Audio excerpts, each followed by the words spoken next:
Bible గ్రంథంలో నుంచి సామెతల గ్రంథం 31వ అధ్యాయం 18వ వచనం.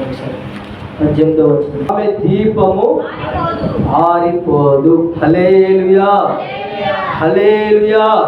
అందరూ చెప్పండి, ఆమె దీపము ఆరిపోదు. ఆమె తీసేసి మీరు పేరు పెట్టుకొని అక్కడ దీపం ఆరిపోదు. మీ పేరు కూడా పెట్టుకొని చెప్పండి, హల్లెలూయా. ఇక్కడ ఆమె చెప్తా ఉంది ఏమనంటే, ఈరోజు వాక్యం అంతా ఏంటంటే దీపము గురించి. ఆమె దీపము ఆరిపోలేదు. ఆమె చెప్తున్న మాట, దీపం అనగా జీవితానికి సాదృశ్యం. దీపం అనగా ఒక వెలుగుకరమైన జీవితం కదా. దీపం ఎలా ఉంటుందంటే ప్రకాశంగా ఉంటుంది. జాగ్రత్త వినండి, ఎక్కువసేపు చెప్పు. హల్లెలూయా, హల్లెలూయా. దీపం ఎలా ఉంటుంది? ఎలా ఉంటుందమ్మా? ప్రకాశంగా ఉంటుంది. దీపం వెలుగుకరంగా ఉంటుంది. దీపాన్ని తీసుకెళ్ళి ఎక్కడైతే చీకట్లో పెడితే ఆ చీకటి ఏమైంది?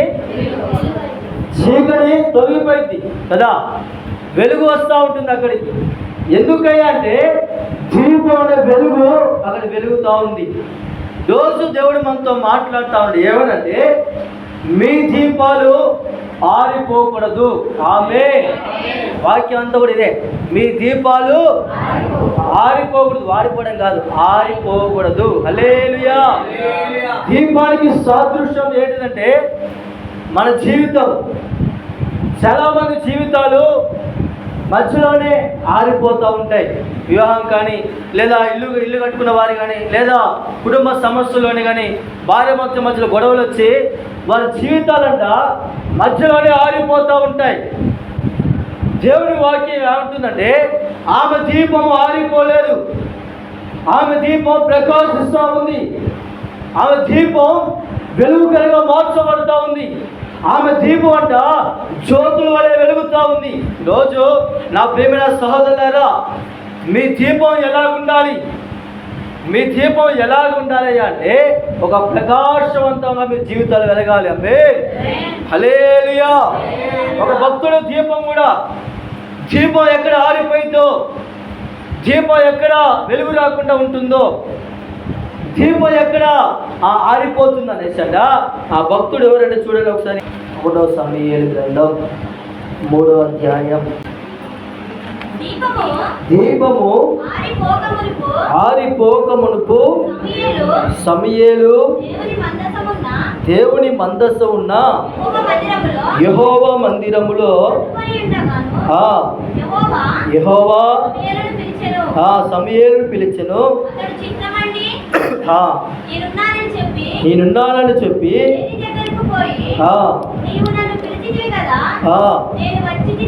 నేను వచ్చి తినను. చాలా హల్లెలూయా.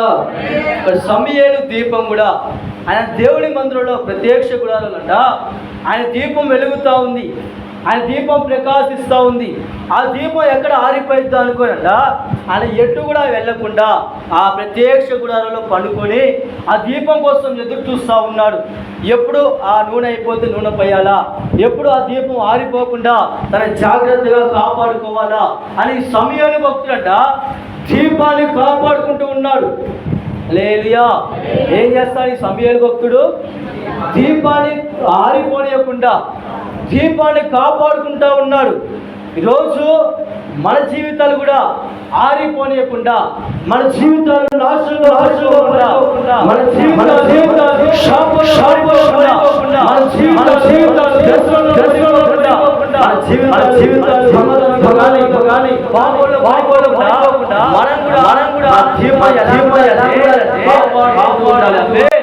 హల్లెలూయా. ఈ సమూయేలు భక్తుడు కూడా ఎప్పుడైతే దీపాన్ని వెలుగుకరంగా ఉంచాడో, ఎప్పుడైతే దీపాన్ని వెలుగుతూ ఇస్తున్నాడో దేవుడు పిలిచాడంట, సమూయేలా ఇదిగో నువ్వు నా ప్రవక్తవి, నువ్వు నా పరిచయం చేయాలి, నువ్వు గొప్పవాడిగా నేను చేస్తాను. గల కారణం ఎందుకయ్యా అతను గొప్పవాడిగా చేశాడు? ఎందుకయ్యా అతను ఒక సేవకునిగా చేశాడంటే అతని దీపాన్ని ఆరిపోనికుండా కాపాడుకున్నాడు. హల్లెలూయా, హల్లెలూయా. ఏం చేశాడు? తనని దీపాన్ని ఆరిపోకుండా కాపాడుకున్నాడు కాబట్టి తన జీవితం మార్చబడింది. ఆమేన్, హల్లెలూయా. రోజు మీ జీవితాలు మార్చబడాలా వద్దా? మీ జీవితాలు ఆశ్చర్యకరంగా ఉండాలి, అనేకులకు ఒక వర్ధనకరంగా ఉండాలి. మీ కుటుంబం నానాటికి శాఖలుగా మీ కుటుంబం దీవించబడాలి అంటే ఈరోజు నీ దీపం ఎలాగుండాలి అంటే వెలుగుకరంగా ఉండాలి, వెలుగునిస్తూ ఉండాలి. ఒక దీపం మంచం కింద పెడితే వెలుగు వచ్చిద్దా? ఎక్కడ పెడితే వస్తుంది? దీపస్తంభం మీద పెడితే వెలుగు ఏమొస్తుంది? రూమ్ అంతా కూడా వెలుగు వస్తుంది. ఆమేన్. ఈరోజు నువ్వు కానీ నీ కుటుంబంలో ఉన్న వారందరూ కానీ నువ్వు ఒక వెలుగుకరంగా మార్చబడాలి అంటే నీ దీపాన్ని నువ్వు ఏం చేయాలంటే కాపాడుకోవాలి. కాపాడుకోవడం అంటే ఏదో దీపం పెట్టి ఇట్లా చేతులు అడ్డు పెట్టమని కాదు. దీపం పెట్టి ఆరిపోకుండా ఫ్యాన్ గాలి పెట్టి దీపం ఆరిపోకూడదు అంటే ఆరిపోయిద్దా? దీపం ఆరిపోయింది. హల్లెలూయా. ఏదైనా గాలి పెట్టి ఆరిపోవద్దంటే అది ఆరిపోవాల్సింది ఆరిపోయింది. కొంతమంది భక్తి కూడా అలానే ఉంటుంది. దేవుడు ఇంకా అయ్యట్లేదు కదా, ఇంకేయట్లేదు కదా అని రకరకాల మాటలు మాట్లాడే ఉంటారు. దీపం అనగా మన జీవితం. మీ జీవితం షాపులో పడిపోకుండా, లేదా ఇంకా అనారోగ్యాల పాపంలో షాపులో నిందల్లో పడిపోకుండా మీ దీపాన్ని కాపాడుకుంటే ఈ సమూయేలు ప్రవక్తని ఎలాగైతే దేవుడు పిలుచుకున్నాడో దేవుడు ఈరోజు మిమ్మల్ని కూడా పిలుచుకొని ఒక ఉన్నతమైన స్థానం నిలబెట్టింది గాక. ఆమేన్. చూడండి, సామెతల గ్రంథం 31వ అధ్యాయం 10వ వచనం.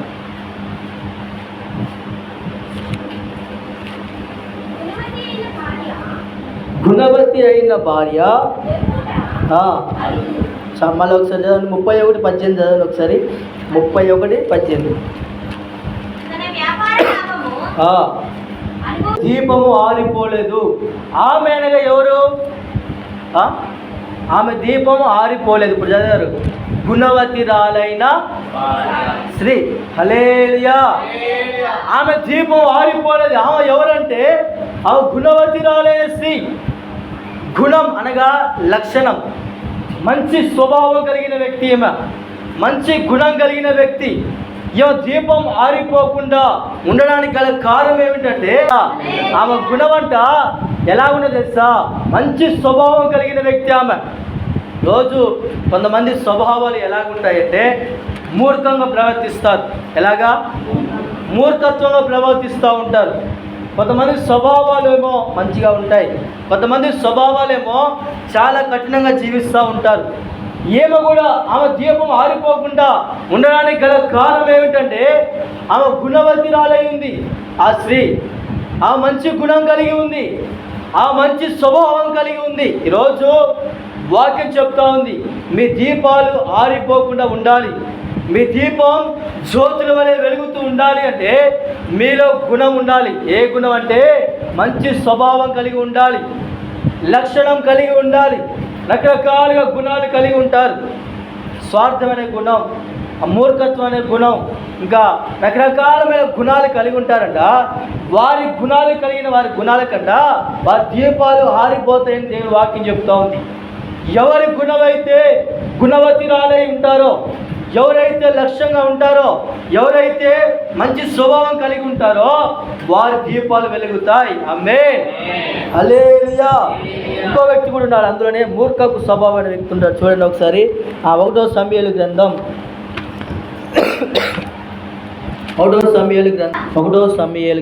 25:25. ఈ నాబానును లక్ష్య పెట్టవద్దు, అతని పేరు అతని గుణములను సూచించుచున్నది.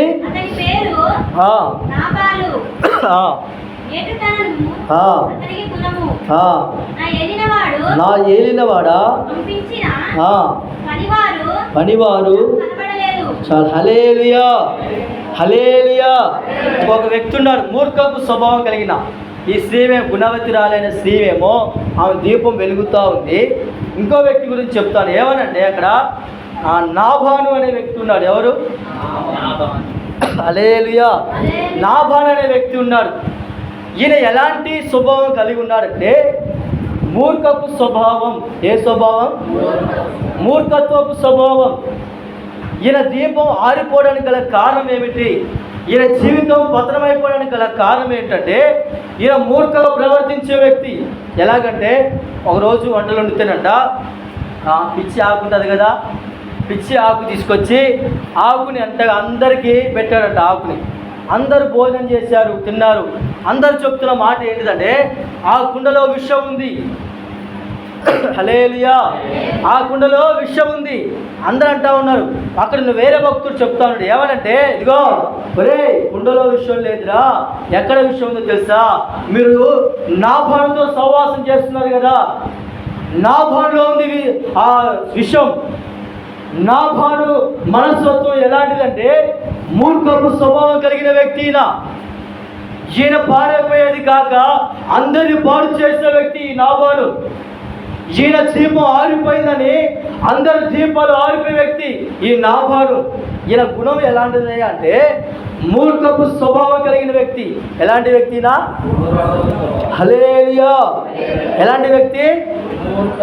మూర్ఖపు స్వభావం కలిగిన వ్యక్తి. ఈరోజు నువ్వు చేస్తున్న సహవాసం ఎవరితోటి? తాగుబోతులతోట, వ్యభిచారులతోట, లేదా దొంగలతోట నువ్వు చేస్తున్న సహవాసం. ఈయనతో కూడా నాభానుతో సహవాసం చేశారు. వారు కూడా మూర్ఖులుగా అయిపోయారు. వారు కూడా స్వభావం మారిపోయింది. ఆయన దీపం ఆరిపోయింది, ఇంతలో ఉన్న వారి దీపం కూడా ఆరిపివేశాడు. ఈరోజు నా ప్రేమైన సహోదరులారా, మీరు కూడా మూర్ఖపు స్వభావంతో ఉన్నవారితో సహవాసం చేస్తే మీ దీపాలు ఆరిపోతాయని బైబిల్ చెప్తా ఉంది. తాగుబోతులు ఆడ కూర్చుంటే మీరు వెళ్ళి ఆడ కూర్చుంటే వారికి మీకు పొంతన ఎక్కడిది? వారికి మీకు ప్రత్యేకత ఎక్కడిది? విడాకుడి కాలు వెళ్ళి అక్కడ చూస్తే మీ వాళ్ళకి మీకు పొత్తు ఎక్కడా? దేవుడి వాక్యం చెప్తా ఉంది.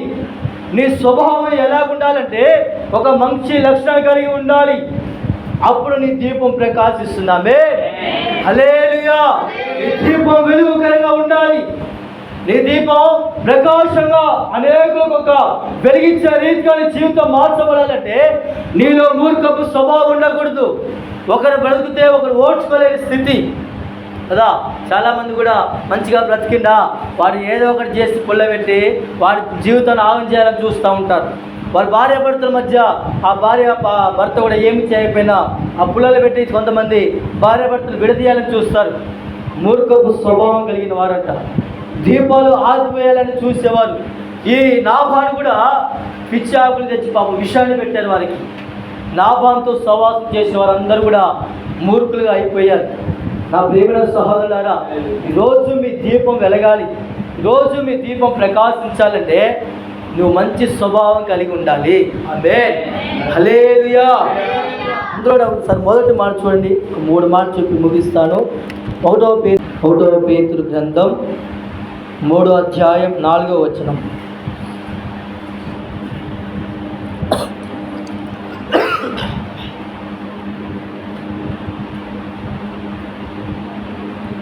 పేతురు 3వ అధ్యాయం 4వ వచనం. హల్లెలూయా. దొరకలేదా?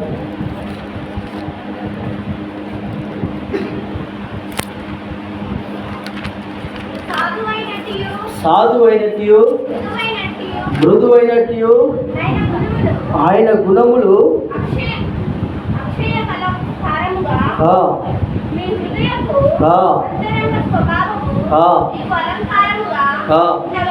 చాలు. హల్లెలూయా. హల్లెలూయా. మొదటి మాట ఇప్పటి వరకు చెప్పాను. మీ దీపాలు వెలగాలి అంటే మంచి స్వభావం కలిగి ఉండాలి కదా. మూర్ఖపు స్వభావం కలిగి ఎవరైతే ఉంటారో వారి జీవితాలు నాశనం అయిపోతాయి. వారి జీవితాలు వెలగకుండా ఆ లోన స్థితిలోకి వెళ్ళిపోతూ ఉంటాయి. ఈరోజు ఇక్కడ కూడా ఒక మాట ఉంది. ఏమనంటే సాధువైన, చదవండి మళ్ళీ ఒకసారి. సాధువైన గుణం, సాధువైనట్టు, సాధువైన అంటే సాత్వికము అనండి. సాధువైన గుణం కలిగి ఉండాలి. మన దీపాలు వెలగాలంటే ఒక 4 మాటలు చెప్పి ముగిస్తాను. మొదటి మాట, సాధు అనే గుణం మనకు ఉండాలి. ఆమేన్. సాధు అనగా సాత్వికం అనండి. సాధు అనగా సాత్వికం. హల్లెలూయా. హల్లెలూయా. కొంతమంది దీపాలు ఎలాగంటే యేసు గారు ఒక పాట రాశారు, ఏమని? సుడిగాలిలోనైనా జడివానలోనైనా ఆరిపోతులే నీవు వెలిగించిన దీపము, నీవు వెలిగించిన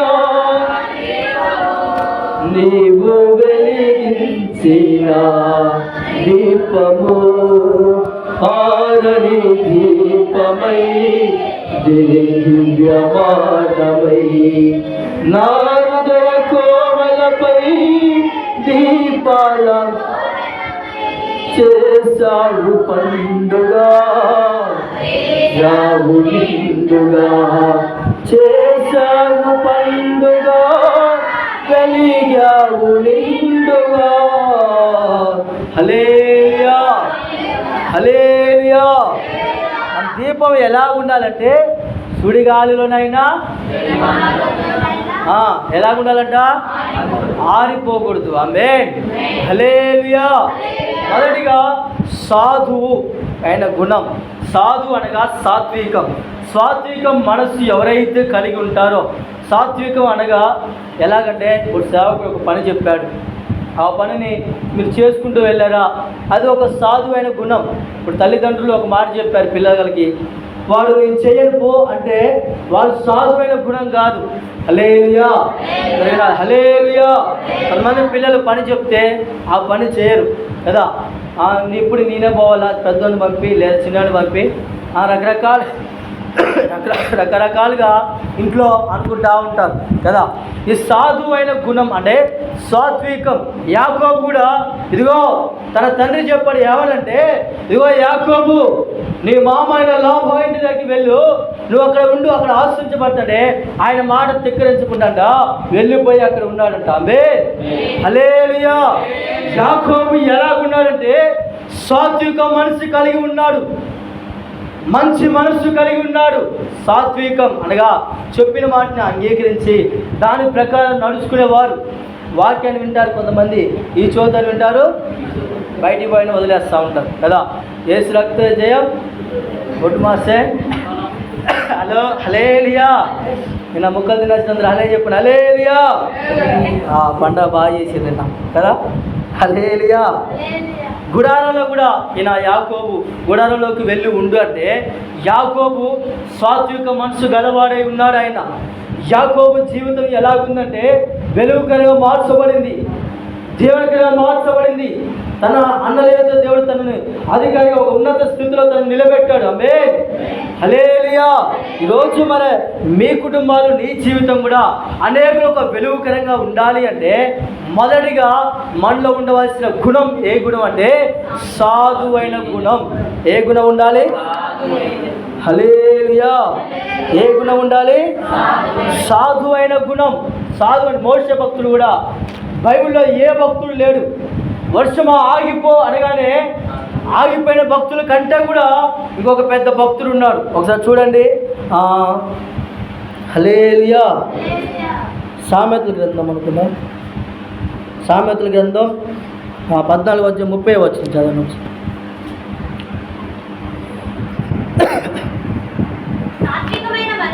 సాత్వికమైన మనసు శరీరమునకు జీవము. హల్లెలూయా. సాత్విక మనసు కలిగిన వారికంట వారికి జీవం కలిగజేస్తుందంట. ఏం కలిగజేస్తుంది? జీవం అనగా ఏంటిది? ఆయుష్ పొడిగిస్తూ ఉంటుంది, మీరు బ్రతుకుతారు. ఎప్పుడయ్యా అంటే సాత్వికమైన మనసు కలిగి ఉండాలి. ఆమేన్, హల్లెలూయా. ఈ మోషే భక్తుడు కూడా ఎలా ఉన్నాడంటే ఇదిగో మోషే కూడా వారి పైన గుణగలేదంట, ఇశ్రాయేలు ప్రజల పైన సరగలేదంట. ఏ పని చెప్తే ఆ పని చేసుకుంటూ వెళ్ళాడు మోషే భక్తుడు. ఆయన ఏ గుణం కలిగి ఉన్నాడంటే సాత్వికం అనే గుణం, సాధు అనే గుణం కలిగి ఉన్నాడు. అందుకే తన దేవుడు ఉన్నతంగా దీవించాడు. ఆమేన్, హల్లెలూయా. సాత్వికం కలిగిన వారు యాకోబు సాత్వికం కలిగి ఉన్నాడు.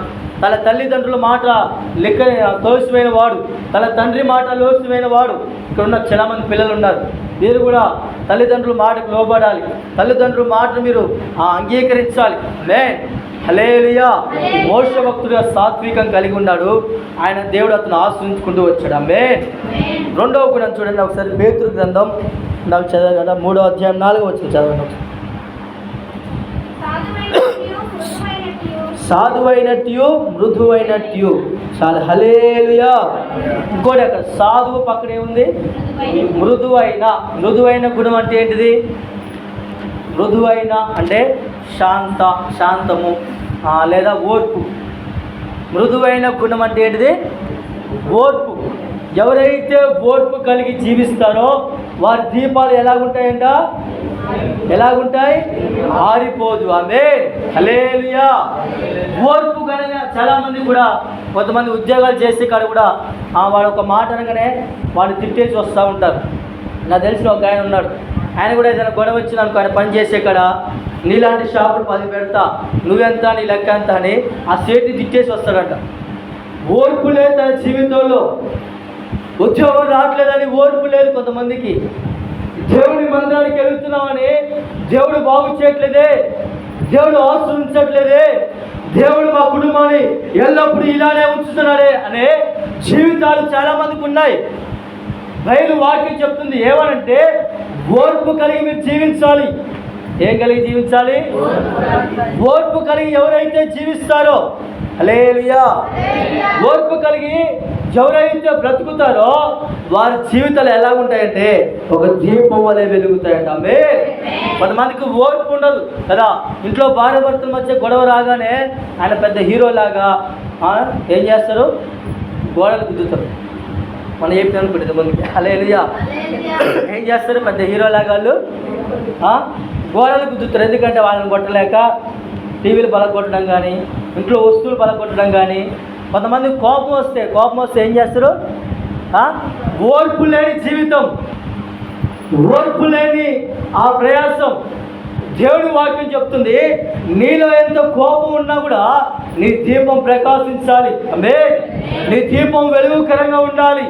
నీ దీపం ఆరిపోకూడదంటే నీ జీవితంలో ఒకటేమో సాధువైన గుణం ఉండాలి. సాధు అంటే సాత్వికం కలిగి ఉండాలి. రెండో గుణమేమో ఓర్పు, మృదువైన గుణం అనగా ఓర్పు కలిగి ఉండాలి. ఏం కలిగి ఉండాలి? ఎంత గొడవ వచ్చినా కూడా ఆ గొడవలో మీరు తట్టుకునేటట్టు ఉండాలి. గొడవలో చిన్న కొంతమంది రాజేస్తూ ఉంటారు. ఎక్కడ గొడవ రాదు. కొంతమంది తిండికాడే గొడవ వస్తుంది కదా. ముక్కలు తక్కువ వేసాడని ముక్కలు తక్కువ, నాకేం పెద్దోళ్ళకి అన్నేసినా నాకు ఇన్నేసినని ఆ ప్లేట్ తీసుకుపోయి కింద పడేస్తున్నాడు. తినే అన్నాన్ని పడేస్తూ ఉంటాడు. గొడవ కూడా ఎప్పుడు కూడా తినకాడే ఎక్కువ వస్తుంది కొంతమందికి అయితే. హల్లెలూయా. కొంతమంది గృహాల్లో పోయి చూస్తే కూడా ప్లేట్లు సరవాలన్నీ కూడా ఒకరు పోయి ఏంటంటే గొడవలు వచ్చినప్పుడల్లా ఆ సరవాలు తీసుకొని కొట్టుకుంటారట. హల్లెలూయా. దేవుడి వాక్యం చెప్తా ఉంది, నా ప్రియమైన సహోదరులారా, ఈరోజు మీ దీపం ప్రకాశంగా ఉండాలి. మీ దీపం వెలుగుకరంగా ఉండాలి అంటే మీ జీవితంలో ఓర్పు అనే గుణం ఉండాలి. ఓర్పు లేకపోతే ఇంట్లో ఉన్న వస్తువులన్నీ పలిగిపోతాయి. మరలా కష్టపడి ఏం చేయాలి? లక్షలు పెట్టుకొని మరలా కొనుక్కోవాలి. కోపం వచ్చినప్పుడు నోట్లో నీళ్లు పోసుకొని ఏం చేయాలి? పుక్కిళ్ళు పట్టాలి. హల్లెలూయా. పుక్కిళ్ళు పడితే అప్పుడు మీ కోపం తగ్గిపోయింది. లేదా కోపం వచ్చినప్పుడు ఏం చేయాలంటే మీ ప్రార్థన గదిలోకి వెళ్ళి ప్రార్థన చేయాలి. అప్పుడు మీ కోపం తగ్గిపోయింది. అంతేగాని నువ్వెంత, నీ లెక్క ఎంత అంటే ఇంకా పెరిగిపోతూ ఉంటుంది ఆ గొడవ. ఓర్పు లేని జీవితం, ఓర్చుకునే లేని జీవితం. ఉద్యోగాల విషయంలో పని కానీ కూడా వాడు ఒక మాట అన్నాడుకో, వాడి పని వద్దు, ఆ పని పోవడమే మానేస్తారు కొంతమంది కదా. వాడిని ఇలా తిట్టాడు, లేదా వాడి జీతం తక్కువ ఇచ్చాడు, వచ్చేసరి ఎక్కువ ఇస్తాడేమో. ఓర్పు ఉండదు. దేవుడి మందిరానికి వస్తున్న మేలు జరగట్లేదని చూస్తారు, వేరే వాళ్ళ దేవుడి వైపు చూస్తూ ఉంటారు. ఓర్పు లేని జీవితం. నా ప్రియమైన సహోదరులారా, రోజు నీలో ఉండవలసిన గుణం ఏంటిదయ్యా అంటే ఓర్పు కలిగి. ఎంత కోపం ఉన్నా మీరు ఓర్పుతో బ్రతుకుదురుగాక. ఆమేన్. సరే చూడండి, నిర్గమాకాండం 1వ అధ్యాయం 12వ వచనం. నిర్గమాకాండం 1వ అధ్యాయం 12వ వచనం.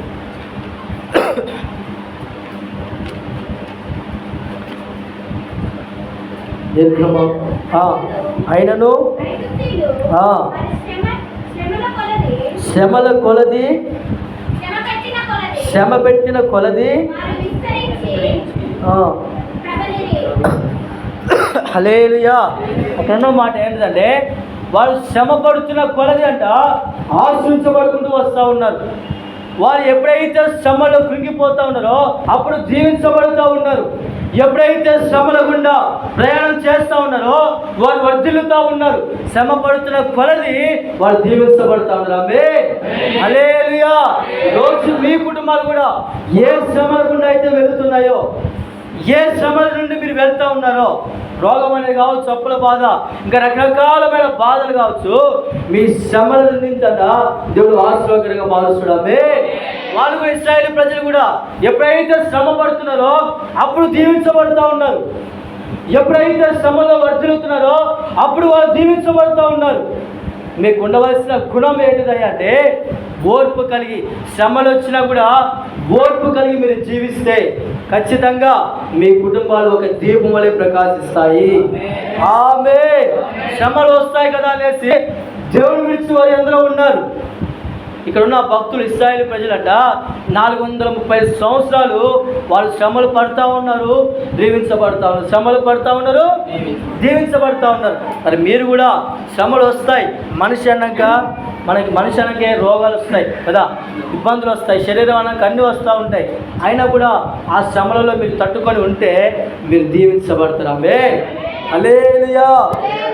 మూడో మాట చూడండి ఒకసారి, 2వ పేతురు గ్రంథం. ఒక మాట చెప్పి ముగిస్తాను. 2వ పేతురు గ్రంథం 1వ అధ్యాయం 5వ వచనం. 2వ పేతురు గ్రంథం 1వ అధ్యాయం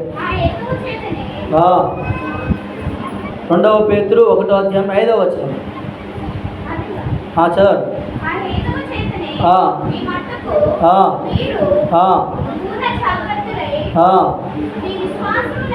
విశ్వాసం నందు సద్గుణమును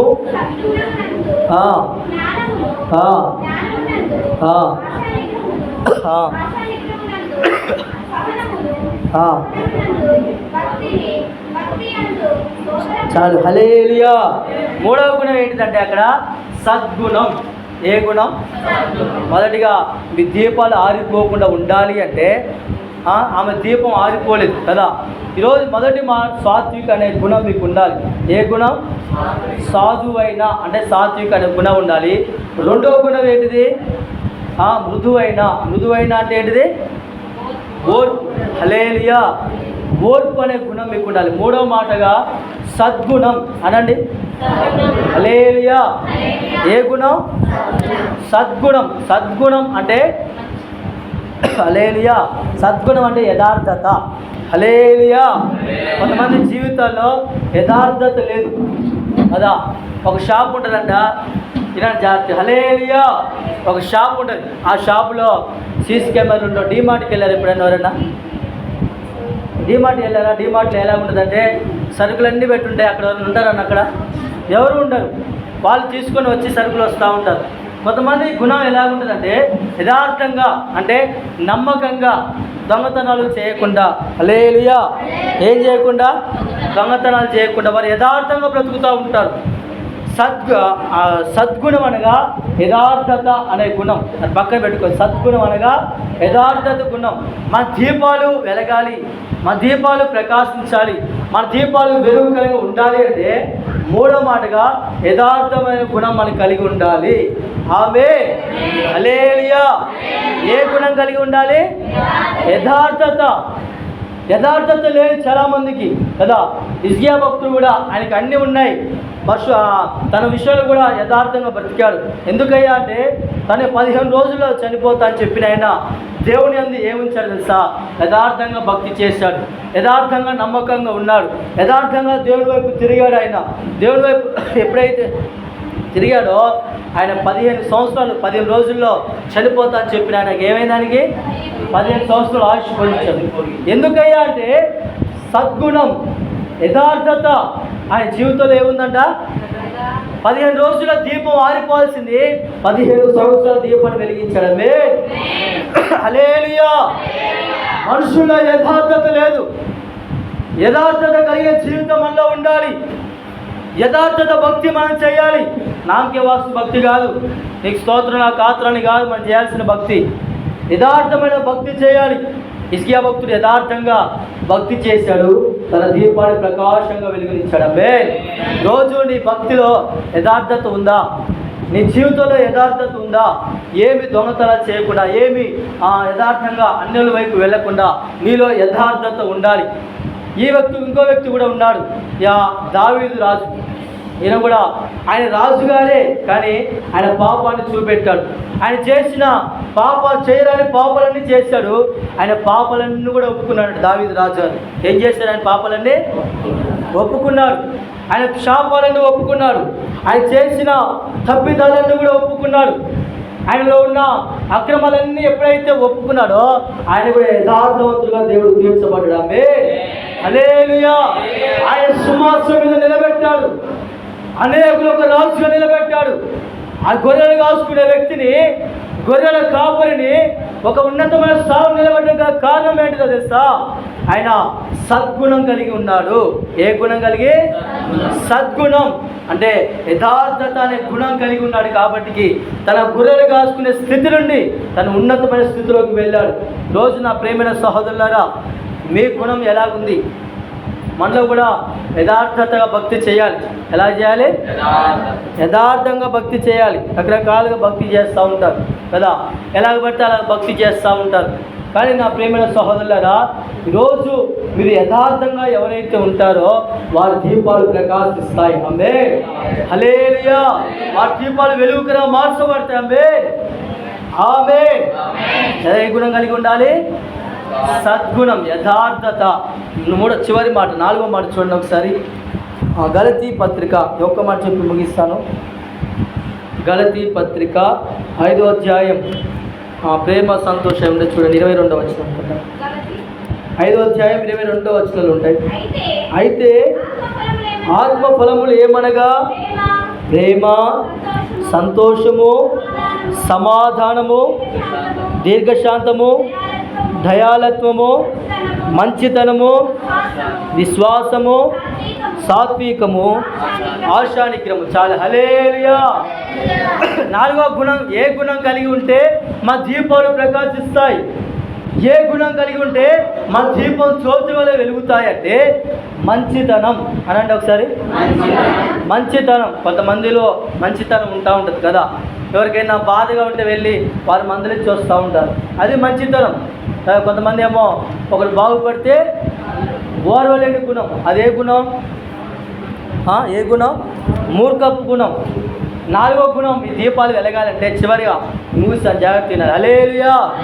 4వ గుణం, ఏ గుణం అయ్యా కలిగి ఉండాలంటే మంచితనం అనే గుణం కలిగి ఉందిరుగాక. ఆమేన్. ఒక భక్తుడు చూడండి, ఒక భక్తుడు గురించి చెప్తాం. మత్తయి సువార్త 19వ అధ్యాయం 16వ వచనం. 19వ అధ్యాయం 16వ వచనం. మత్తయి సువార్త 19:16.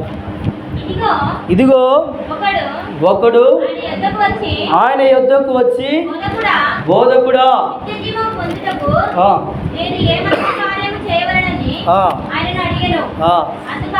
అందుకైన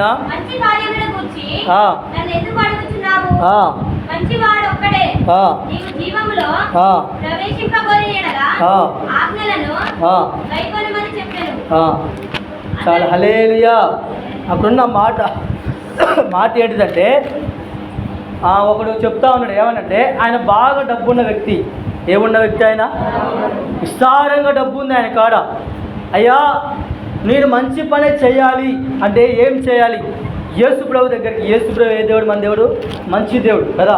యేసు ప్రభు దగ్గరికి వెళ్ళి అడిగాడంట ఈ భక్తుడు, నేను మంచివాడిగా మార్చబడాలి, నేను మంచి పని చేయాలి, నా గుణం మంచివాడిగా నేను ఉండాలి, నా దీపం వెలుగుగా మార్చబడాలి, నా దీపం ప్రకాశంగా ఉండాలి అంటే మంచి పని చేయమని చెప్పా కదా, ఆ మంచి పని ఏ పని అని అడిగాడంట.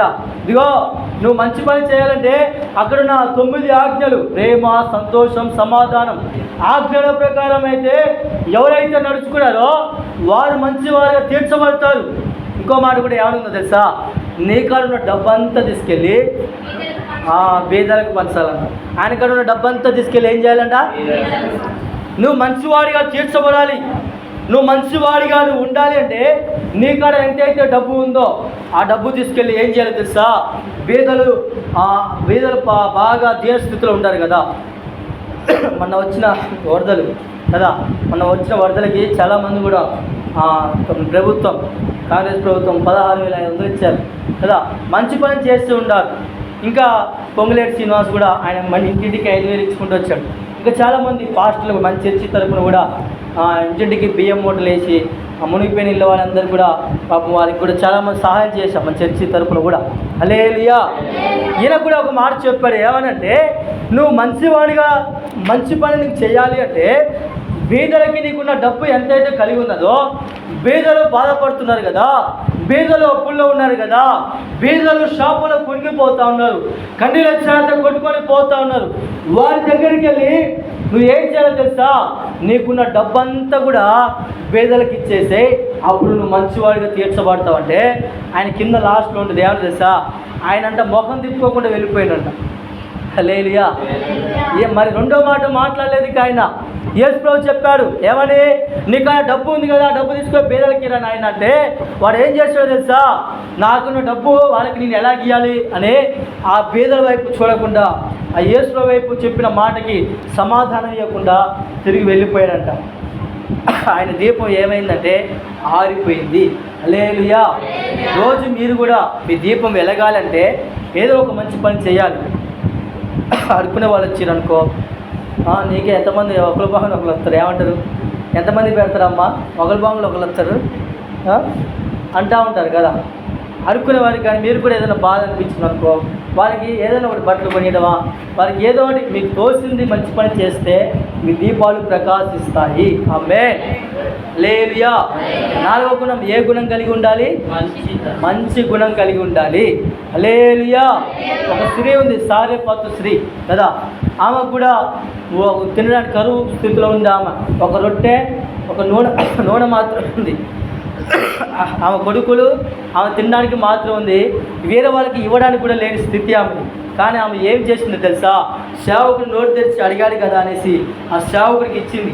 ఉన్న దాంట్లోనే సేవకుడికి ఇచ్చింది. దేవుడు ఆమెను దీవించుకుంటూ వచ్చాడు. ఆమె హల్లెలూయా. దేవుడు ఆమె నూనెతో ఆమె కుటుంబాన్ని పోషించుకుంటూ వచ్చాడు. ఆమె ఎందుకయ్యా అంటే ఆమె మంచి పని చేసింది, మంచి గుణం కలిగింది. సద్గుణం అనగా 2 గుణాలు చెప్పిన సద్గుణం. హల్లెలూయా. సద్గుణం అంటే ఒకటి యథార్థత, రెండవది మంచితనం. మీకు ఈ 2 గుణాలు మీరు కలిగి ఉంటే ఖచ్చితంగా మీ దీపాలు ఎప్పటికీ ఆరిపోవే. హల్లెలూయా. దేవుడు కూడా ఎంతగానో కరువులో ఉన్నా కూడా సేవకుని పోషించింది. రోజు మీకు కలిగిన దాంట్లో కూడా దేవుడికి ఇవ్వడమా లేదా బీదవారికి ఇవ్వడమా, మీకు కలిగిన దాంట్లో సంపదలు కూడా దేవుడికి ఇస్తే ఖచ్చితంగా మీ జీవితాలు దీవించబడతాయి. ఆమేన్. ఇది హల్లెలూయా. హల్లెలూయా. మొదటిగా మాట ఏం చెప్పా? మొదటి నుంచి ఆమె దీపము ఆరిపోలేదు. ఆమె దీపం ఆరిపోవడానికి గల కారణం ఏమిటి? ఆమె ఏ గుణం కలిగి ఉంది? ఏ గుణం కలిగి ఉంది? మొదటి నుంచి చెప్పండి. మొదటి గుణం ఏ గుణం? సాధువైన గుణం. హల్లెలూయా. రెండవ సాధువైన గుణం అంటే ఏంటిది? సాత్విక మనసు కలిగి మీరు ఉందురుగాక. రెండవ గుణం ఏంటిది?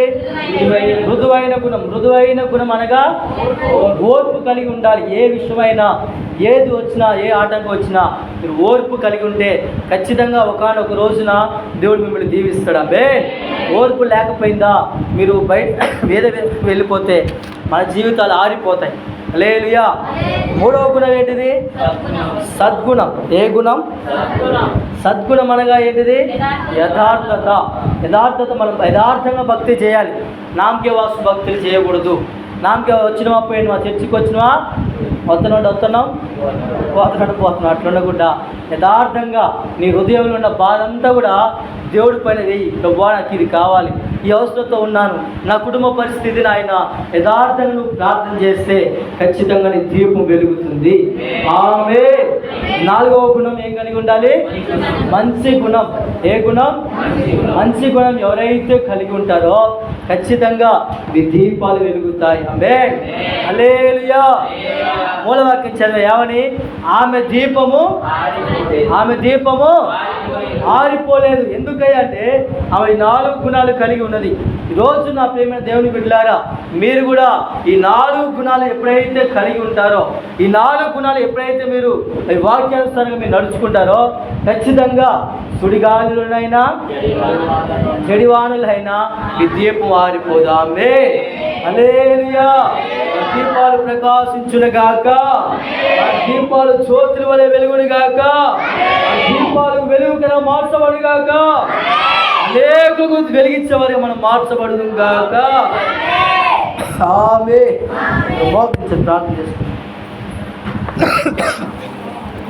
ప్రార్థన చేసుకుంటాం. చివరిగా ప్రార్థన చేసుకుంటాం. స్తోత్రం స్తోత్రం స్తోత్రం స్తోత్రం. అందరూ ప్రార్థన చేసుకుంటాం. కళ్ళు మూసుకొని దేవా మాతో